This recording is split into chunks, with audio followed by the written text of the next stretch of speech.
What is the meaning of life? Is it to reach the stars? Is it to discover untold histories underneath our feet? Or is it to hit this funny-looking dog as hard as I can with this really big stick? People love to tell you that games are bad for you, sitting inside all day watching the funny number go up, and to that I say, you're correct. I'm sure I'd be a much more developed person if I hadn't spent so much time playing Overwatch 2. But there's actually a lot of potential behind games as an interactive medium. Unlike movies and TV or traditional art, games let you get your hands on a silly little device that makes you do silly little things, like shoot my teammates in the back of the head. You literally like Oops, accidental. Oh! You head! You You see, games have wonderful potential as teaching tools, and I'm not talking about games made to teach you how to type or like, I don't know, do your taxes, but I'm talking about behavioral stuff. So in order to connect my love of video games, video essays, and also to put something together for this assignment, I'm going to talk about how video games function to help us learn and reinforce positive resilience behaviors. So before I actually talk about games that I really like, let's backpedal a bit and actually first just define resilience and what it actually means to be resilient. For starters, resilience is defined as the ability to adapt to negative situations in a positive way. Wow, cool words, Louis, but can we start talking about... No, hang on. We're gonna get there, I promise. Resilience can come in many forms. Coming back from a loss or failure, trying something new, or, you know, even just accepting a failure to begin with. You might not realize it at first glance, but you can be practicing resilience behaviors without thinking about it. Now, how the heck do I get from brain stuff to video games? And, well, it all starts with the 3 Ds. Hey guys, I'm in Lothric Castle. just hanging out. Dying is something that we only really do once in life. But in video games, you can usually die as many times as your life counter will allow. In most modern games, however, you're usually allowed unlimited retries. Throwing yourself at a problem in a game and accepting failure and trying different things can be an important part of the gaming experience. You can kind of see the point that I'm starting to get at, so let me give you a specific example. Dark Souls is a game that's about skeleton wheels and also poison swamps. And also, for some reason, women without shoes. That's not actually entirely true. In reality, Dark Souls is a game that is all about dying. It's a bleak, dark world filled with suffering, and knights in edgy, cool armor. In it, you're positioned in a world full of giants, put up against great odds, and enemies who are sometimes 10 times your size in a quest to reignite the first flame. It's purposefully created with the intent of being incredibly difficult and punishing. Performing actions like swinging a weapon is incredibly slow and committal. Enemies hit you hard, and you lose resources when you die, and dying puts you all the way back at your last save point. The gameplay loop of Dark Souls forces you to confront your failure, and gives you the ultimate challenge of not throwing your controller at a wall. Despite the many deaths that you encounter, you're always sent back to the last bonfire rested at. The game sends you back every time, giving you the chance to try again. There's a subtle genius to the way that Dark Souls is designed, beyond just being a really good game.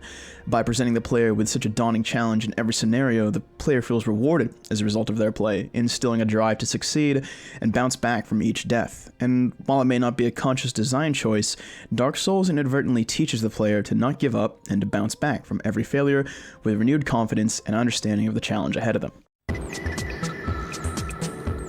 There's a really cool video by this guy, Core Gaming, and he talks about the idea of there being 2 types of gamers, honers and innovators, and it's a really interesting theory about how different types of players will sharpen their skills based off of existing ideas for advantage or go off in search of new and exciting ideas that give them the same edge. I really like stuff that discusses the theory of learning and how we learn to learn, and it presents us with some interesting ideas about games. You see, you can read the blurb on a book or an artist statement on a drawing, but there's no amount of reading that you could do to get the perfect 180 crane shot on Call of Duty Modern Warfare 2. But a big part of games is execution and practice, and a big part of what makes this process easy or more approachable is a good tutorial. A really unique part of gaming is how frequently we as the player are put through these learning experiences, and how we're constantly challenged with new ideas or opportunities for growth. Let's pick an example. Celeste is a game about climbing a mountain. Beyond the lesson that trans people can double jump, Celeste is a really great example on how we should approach new situations. It all starts with a really strong tutorial by presenting the player with information in digestible chunks. Each idea, jumping, dashing, and climbing, are all introduced in isolation, and through the first few sets of levels they get strung together, and eventually you reach a state of, yeah, I get it. The first few levels are sparse with hazards, helping you to get comfortable, and eventually the game ramps up and starts adding new hazards, and less stable ground for the player character to sit, adding tension and difficulty to the later encounters.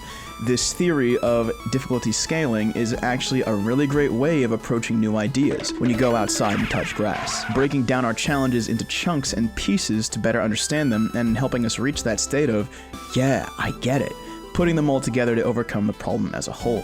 The genius design of games is that this process is ingrained in the genre, where every game can have universal concepts like a quest log or a sprint button. Every game's got its own unique challenges and ideas, so the process of learning is a big part of the experience. And speaking of unique challenges,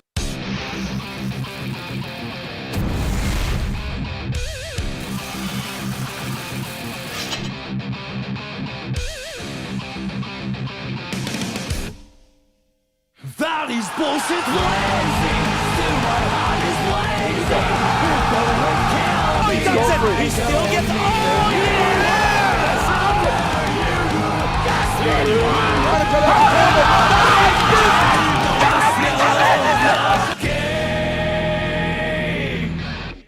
I say unique challenges, but what I really mean is that every Guilty Gear player is uniquely challenged to pick the right flavor of glue for them. At a surface level, fighting games are just plain old fun. It's blood pumping, heart pounding, smacking your friends over the head with a big coffin with an alien inside. It's competition, it's rivalry, camaraderie and community, and it's heartbreak and victory, and I love it. So, what's beating up my friends guilt-free got to do with resilience? Well, don't worry, kind stranger, I'm about to give you the rundown. You see, fighting games are complicated, like, maybe a little too complicated, like an online index full of terms and words that are commonly used to describe specific scenarios complicated, like full web pages with each character's frame data, moves, strategy, counterplay, matchup, unique mechanics, and also links to other resources with more information complicated, which all collates to a very unique and sometimes frustrating learning experience. When you start off as a beginner, you're gonna lose, and trust me, as someone who was once a beginner, I lost a lot. But it's what you take away from those losses and what you can apply to your strategy that helps you develop into a winner. The genre literally forces you to become self-critical. Analyzing a strategy or a loss can help you understand the issues in your game plan and give you an opportunity to change.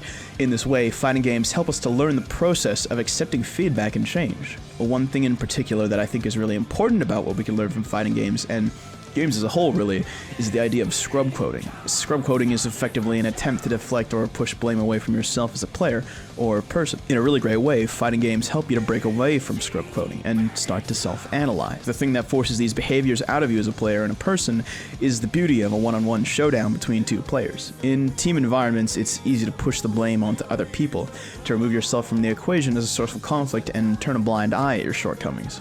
And when you look past the Mexican Tiger Mask Wrestler, you start to see how these games are more than just simple enjoyment, but they're their own little character building exercises, and that's what I love so much about them.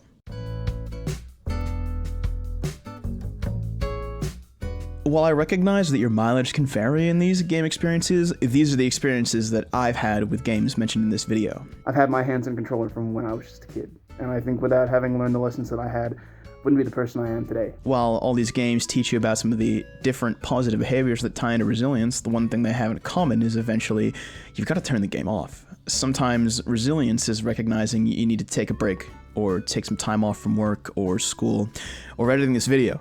Hey, not you. Get back to work. Being tough and cool is nice, but the one thing these games all have in common is that it can't play on forever. Recognizing that you need to take a break or step away and come back from a situation can be the ultimate sign of resilience. That was so fucked up. Oh my god.